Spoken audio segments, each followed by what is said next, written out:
Cinema உலகின் சரித்திர மன்னன் சார்லி சாப்ளினின் திருடப்பட்ட சவப்பட்டி மீட்கப்பட்ட நாள் இன்று. உலகத்துல அரைஸ் மீச வச்சு ரெண்டு பேர் பிரபலம். ஒருத்தர் ஹிட்லர், இன்னொருத்தர் சார்லி சாப்ளின். ஒருத்தர் மனித குலத்தை அழிக்க நினைச்சாரு, இன்னொருத்தர் சிரிக்க வச்சார்.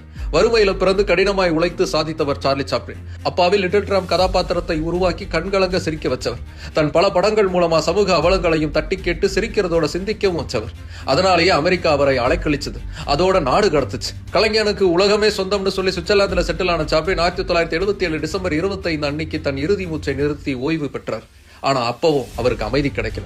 சுவிட்சர்லாந்துல கார்சியர் வேவிங் கிராமத்துல புதைக்கப்பட்ட சாப்ளினின் உடலை 1978 மார்ச் 2 ரெண்டு பேர் திருடிட்டு போயிட்டாங்க.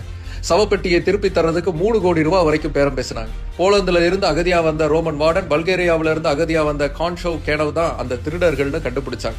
வறுமையால தான் திருடணும்னு அவங்க சொன்னாங்க. சாப்ளின் வீட்டில இருந்து 1 மைல் தூரத்துல ஜெனிவா ஆற்றங்கரையில கோதுமை வயல்ல அந்த காஃபினை புதைச்சு வச்சிருந்தாங்க. அவங்களுக்கே புதைச்சு